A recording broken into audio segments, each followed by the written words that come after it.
Hello everyone, it's Brett here, Lionheart84, and I've got an incredibly rare day off today because I'm going to a charity event a little bit later, a theatre show. So I thought I'd take the opportunity to make a daytime video on a day other than a Sunday, when it's glorious weather, which is unbelievable. So I thought it'd be a good opportunity to do a little bit of a talk about some of my citrus. Now I would say that this video is purely based on my own opinions. This is not expert knowledge I'm passing on. It's from my own opinions and observations, and talking about the effects of cold weather on various citrus, and the effect that different rootstocks may have on your plants, and what's going to happen to them if you try and leave them outside in cold weather and test their hardiness. Now, you will find that most citrus are basically a Mediterranean or subtropical climate fruit plant, and on the whole they're relatively hardy. One of the hardiest ones, which I've got here, and this one I'm actually leaving outside all winter, this is a kumquat. Now the thing to understand is, one of the things that will affect whether your citrus survives the winter or not outside is dependent on the rootstock on it. Now I've got no way of knowing what the rootstock is on this particular plant. Now the kumquat itself, the actual species or variety, is one of the more or most cold tolerant citrus, but the point you then need to look at is it is somewhat dependent on the rootstock the plant is growing on.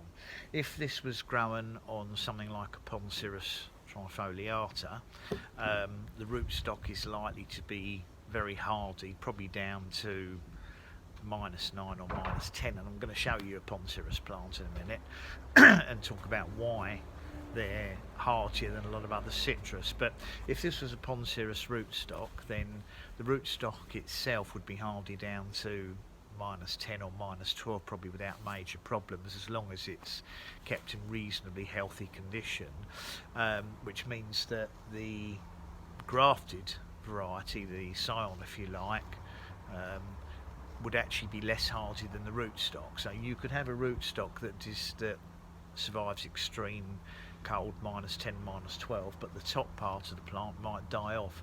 I'd probably think that a kumquat's safe down in our climate with the amount of wet we get. I'd probably be happy to leave it down to -7 or -8, but I would say that anything below -3 or -4, I cover the plant with frost fleece, because I don't wish to damage it worse than it already is. However, you will notice if you try and grow your citrus outside in the UK, there are various things that tend to happen to them in the winter months. Now, what you will tend to notice, and depends on obviously the variety and species, because some of them are less hardy than others, you will tend to notice that the leaves tend to go a sort of like a pale olivey green. You probably won't be able to see it because it's sunny today and this looks nice and green on camera, of course, but the leaves have taken on quite an olivey yellowy tinge on that, and the reason for that is that citrus, really the plants on the whole are fairly dormant below about 5 degrees centigrade, about 40 Fahrenheit, which means that the plants stop growing. Well, more importantly, the roots stop working properly and they don't take up nutrients and moisture, so you will tend to find that the plant is suffering from various food deficiencies in winter when they're kept cold. So if you've ever tried to overwinter your citrus outside where you live, depending on the part of the country, without any protection, you will tend to find that your citrus can discolour quite badly, and of course if we get extremely cold weather they'll be killed stone dead. But the point I was making about rootstocks is the plant won't be hardier than the rootstocks. You could have a kumquat that might be hardy to -6 or -7 centigrade, but it could be on a sweet orange rootstock, for example, which is only hardy down to about -1 or -2, and the top of the plant could survive and the rootstock could die. Now that's what happened to my yuzu last year. I had a grafted yuzu that I planted in the garden, and I would guess it was probably on something like a bitter orange rootstock. So unfortunately, the yuzu plant died because the rootstock died. Now, obviously, without a rootstock, you're going to have a dead plant. Now, that's why quite a lot of people, if I just move this away a little bit, like to use, I've got a specimen, try not to poke my eyes out here. This is a Poncirus trifoliata, which is probably comfortably hardy to -10 with 0 damage, and I've heard of them surviving a lot colder, probably -15 wouldn't be a bad problem. It wouldn't be a serious problem when they're dormant. Now, the Poncirus, which is obviously a citrus relative, has developed in such a way as to become much more cold resilient. It's actually in colder climates a completely deciduous plant, and the reason it sheds its leaves is it means it doesn't need to be actively growing in the winter months, i.e. it doesn't need to be, the roots don't need to be active because they don't have to maintain any leaves. So when the weather warms up, this will break out into growth and possibly flowers this year. So the rootstock itself is much, much harder. Now the downside of, one of the only downsides really of these Poncirus rootstocks is obviously they have sort of genetically, if you like, developed to be dormant in winter. So obviously if you have a rootstock that's completely dormant in winter, you're not likely to get much in the way of growth on the top of the plant. So these are ideal for very cold climates where you need a wet and cold tolerant rootstock, but obviously it will cut down on the growth you'll get in winter. But it certainly makes sense to graft onto these if you live in our climate and you want to try growing citrus outside. The point I'm also making, of course, is when you expose, citrus are on the whole quite hardy. Most citrus varieties will probably take a very light frost without serious damage. You will get some damage to the leaves and discoloration, but most of them will take down to 0, -1. But to try and make an analogy on it, what you have to understand when you expose plants like this to several months of our cold, wet weather, when they aren't absorbing nutrients or growing actively or even photosynthesizing very effectively because they're semi-dormant in the cold, that does set your plant back, and it will affect how long it takes to recover and what happens in terms of flowers and fruits. Now, the kumquat is a particularly good example because they actually are one of the hardiest citrus, but they're also one of the citrus that needs the highest temperatures to successfully flower and fruit.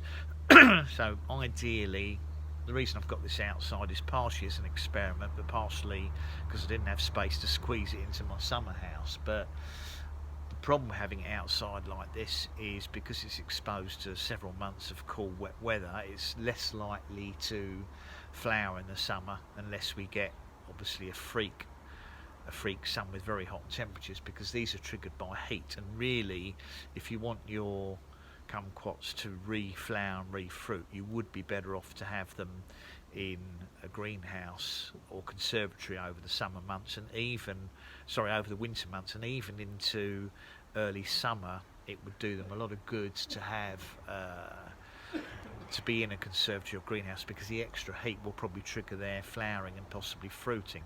But in terms of hardiness, they're one of the hardiest citrus, but I don't know what rootstock it's on because it doesn't say, which is often the case, and therefore you don't know what cold the rootstock itself would take. But so far it looks fine. But to try and give you an analogy, if you as a human being were kept in a cold, damp room and barely fed enough food to keep alive, you can imagine that your health would deteriorate pretty badly. Although if you were getting enough food you'd stay alive, but over a period of 3 or 4 months you would end up looking extremely ill and pale, and you'd be sick the whole time, and it could take several months of careful nursing and feeding for you to recover from that afterwards. It's the same with the plants.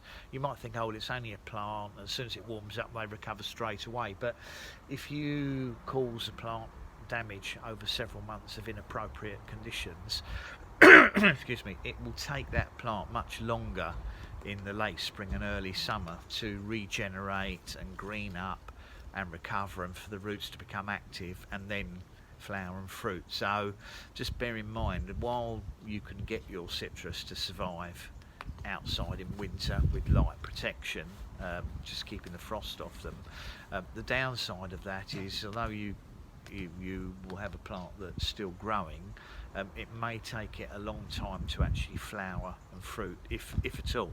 If you put it through the same process of suffering each winter, what I call professional citrus growers over here would certainly, which I'm not, would certainly want to keep their citrus above freezing in winter. And if you look at somewhere like the Citrus Centre, I think they have their greenhouses maintained to a minimum of 5 degrees centigrade, possibly even 10 degrees centigrade, which obviously costs a lot of money to do if you're a professional grower, and that reflects in the price of the plants. But I've got my 99% of my citrus are in my summer house, which has got a small background frost heater in it and a grow lamp, and I'm hoping, because I didn't have either the grow lamp or the heater last year, I'm hoping by keeping the summer house at freezing or just above, that when I bring the plants out in April or May, they're going to be healthier and will grow much quicker and will have active roots, and therefore will respond to feeding much quicker. Because if you set the roots back badly, they won't be able to absorb the nutrients you want them to absorb in spring and early summer and get them growing properly. So if you have got your citrus outside and you've noticed them going a sort of a very pale olivey colour rather than a nice deep green, or yellowing leaves, or leaves with various, almost like a variegated pattern on, it's simply a reaction of the plants, you having it too cold. Yes, it will survive, and it will eventually recover, but you are setting your plant back a bit, so you do have to realise that if you expose any subtropical or tropical to temperatures below what they're comfortable at, you will cause problems with the plants and it will prevent it growing how you want it to grow. And also, if you've got a rootstock that's less hardy in the plant, there is a risk of the plant dying. So just bear it in mind. By all means, have a go at growing them outside, and I've got obviously this kumquat outside, but I am putting a layer or two of frost fleece over it when I see the forecast giving me temperatures of 0, -1, -2. Even at 1 or 2 degrees centigrade, I'm considering putting throwing a fleece over it, because we do get obviously frosts here when it's above freezing, and any frost will set the plant back even more. So far it's looking fine. I mean, we're obviously at the beginning of February when I'm filming this, and apart from a couple of very cold spells, it's been reasonably mild in January, and we don't yet know what February holds. The next week or so it's looking like being quite warm, but obviously it could drop below freezing again quite considerably by the middle of February, and we get frosts here, even in my area, right up until the end of April, which does cause me problems with the new spring growth on things like persimmons and kiwi berries and other plants that start shooting out in spring that unfortunately get damaged. The young growth gets damaged by those late frosts, but that's life, you can't do anything about it. But just be wary of, it's just a video to say that if you are going to try and grow some citrus outside, if you don't want to set them back too hard, I would recommend giving them some protection. You probably won't need to give them winter feed if they're outside, because they're going to be virtually completely dormant. Obviously if you've got them in a conservatory or a cold greenhouse or some other conditions where you keep them slightly above freezing, you may want to give them a week winter feed, which is recommended. So thanks for watching the video. Hope that a couple of bits of it might have rung true with you or might be of some use to you. Please give me a thumbs up. Do share the video if you think it'll be helpful to anybody. Subscribe to my channel, and of course click on the bell if you like updates on new videos when they come out, and I welcome your comments, which I will always try and respond to. I'll catch up with you all in the next video. Brett out for now.